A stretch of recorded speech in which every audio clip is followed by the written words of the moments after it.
Kozhikode രാമനാട്ടുകരയിൽ paint കടയ്ക്ക് തീപിടിച്ചു. Ramanattukara airport റോഡിലെ പെയിന്റ് കടയിലാണ് വൻ തീപിടുത്തമുണ്ടായത്. അഗ്നിരക്ഷാസേനയുടെ 3 യൂണിറ്റ് സ്ഥലത്തെത്തി തീ അണച്ചിട്ടുണ്ട്. ആദ്യം ചില പ്രതികരണങ്ങളിലേക്ക്. മൂന്നാം നില എന്നാണ് ഇവർ പുക കണ്ടെന്ന് പറഞ്ഞത്. മൂന്നാമത്തെ പിന്നെ സെക്കൻഡിലേക്ക് വന്നത്. അപ്പോൾ ഇതിന് ഫയർ സർവീസും മറ്റൊക്കെ വിളിച്ച് ഫയർ സർവീസ് താഴത്തും അതിന്റെ മുകളിലും, ഫസ്റ്റ് ഫ്ലോറിലോ സെക്കൻഡ് ഫ്ലോറിലോ. ഏറ്റവും കൂടുതൽ സ്റ്റോക്ക് പെയിന്റ് സ്റ്റോക്കാണ്. ഏറ്റവും വലിയ ഷോപ്പാണ് രാമനാട്ടുകരയിൽ. അത് മാത്രമല്ല, ഇത്രയധികം സ്റ്റോക്ക് അല്ല ഈ സീസൺ ബേസ് ചെയ്തിട്ട് നമ്മൾ നേരത്തെ ഇവർ പർച്ചേസ് ചെയ്ത് ഇറക്കിയിട്ടുണ്ട്. മാത്രമല്ല വർഷങ്ങളായിട്ട് വ്യാപാരം ചെയ്യുന്ന രാമനാട്ടുകരയുടെ നല്ലൊരു പെയിന്റ് ഷോപ്പാണ്. അപ്പോൾ ഇത് വളരെ ദാരുണമായൊരു സംഭവം തന്നെയാണ് ഉണ്ടായിട്ടുള്ളത്. അജി കുഞ്ഞുമോനുണ്ട് കോഴിക്കോട് നിന്ന്. അജി, പെയിന്റ് കടയാണ്, കെമിക്കൽസ് ഉള്ള കടയാണ്. അതുകൊണ്ട് തീ പടർന്നാൽ വളരെ വേഗത്തിൽ തന്നെ അത് പടർന്നു പിടിക്കാൻ സാധ്യതയുണ്ട്. നിലവിലെ സ്റ്റാറ്റസ് എന്താണ്? തീ അണച്ചു പൂർത്തിയാക്കിയിട്ടുണ്ടോ? വിവരങ്ങൾ. സുഹൈൽ, നിലവിലെ സ്റ്റാറ്റസ് പരിശോധിക്കുകയാണെങ്കിൽ തീ പൂർണ്ണമായും അണച്ചിട്ടുണ്ട്. 3 ഫയർഫോഴ്സ് യൂണിറ്റ് എത്തിയാണ് ഈ തീ അണച്ചത്. മീൻചന്തയിൽ നിന്നുള്ള 3 യൂണിറ്റ് വളരെ വേഗത്തിൽ തന്നെ അവർ തീ അണയ്ക്കുകയും ചെയ്തു. നമുക്ക് ഈ ദൃശ്യങ്ങളിൽ കാണാൻ കഴിയും. ഇത് ഈ രാമനാട്ടുകര എയർപോർട്ട് റോഡാണ്. കോഴിക്കോട് നിന്നും രാമനാട്ടുകര, അതായത് കരിപ്പൂർ എയർപോർട്ടിലേക്ക് പോകുന്ന പ്രധാനപ്പെട്ട റോഡാണ്. ആ റോഡിലാണ് ഇത്തരത്തിലൊരു തീപിടുത്തം ഉണ്ടായത്.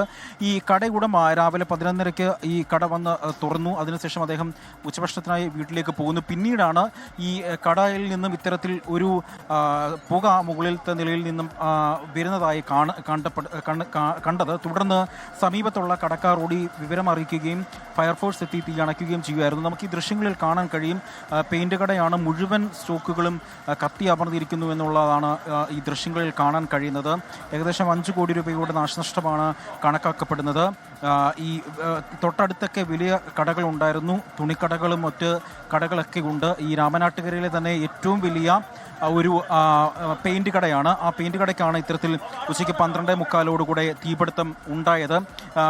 3 യൂണിറ്റ് ഫയർഫോഴ്സ് എത്തിയാണ് ഈ തീ അണച്ചത് എന്നുള്ളതാണ് ഏറ്റവും എടുത്തു പറയേണ്ടത്. രാമനാട്ടുകരയിൽ നിന്നുള്ള ഈ പ്രധാനപ്പെട്ട റോഡടക്കം ഇപ്പോൾ നിയന്ത്രിച്ചുകൊണ്ടാണ് ഇപ്പോൾ ഈ രക്ഷാപ്രവർത്തനം നടത്തുന്നത്. അതിൽ ഏറ്റവും എടുത്തു പറയേണ്ടത് നാട്ടുകാരടക്കം ഈ രക്ഷാപ്രവർത്തനത്തിൽ പങ്കാളികളാകുന്നുണ്ട് എന്നുള്ളത് നമുക്ക് ദൃശ്യങ്ങളിൽ കാണാൻ കഴിയും. നാട്ടുകാരും ഒപ്പം തന്നെ നഗരസഭയുടെ നേതൃത്വത്തിലുള്ള ആളുകളൊക്കെ ഇത് രക്ഷാപ്രവർത്തനത്തിന് നേതൃത്വം നൽകുന്നുണ്ട്. പോലീസ് അടക്കമുള്ള ആളുകളൊക്കെ തന്നെയും ഇതിൽ നേതൃത്വം നൽകുന്നുണ്ട് എന്നുള്ളതാണ് നമുക്ക് എടുത്തു പറയേണ്ടത്. ഏതായാലും ഈ അഗ്നിരക്ഷാസേനയുടെ ഫയർഫോഴ്സിൻ്റെ സംയോജിതമായ ഇടപെടൽ മൂലമാണ് ഇത്തരത്തിൽ ഈ വലിയൊരു തീപിടുത്തം പെട്ടെന്ന് തന്നെ അണയ്ക്കാൻ അവർക്ക് സാധിച്ചത്.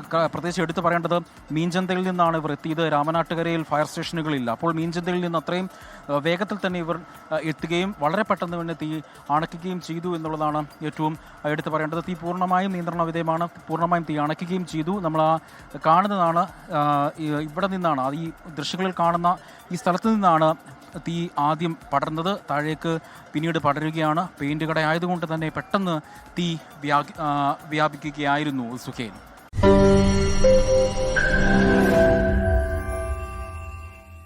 ലോകത്തെവിടെയായാലും ഏത് സമയത്തും 24 വാർത്തകളും ഓഗ്മെന്റഡ് റിയാലിറ്റി പാക്കേജുകളും എക്സ്പ്ലെയിനറുകളും വിശദമായി കാണാൻ ഞങ്ങളുടെ യൂട്യൂബ് ചാനൽ നിങ്ങൾക്ക് സബ്സ്ക്രൈബ് ചെയ്യാം.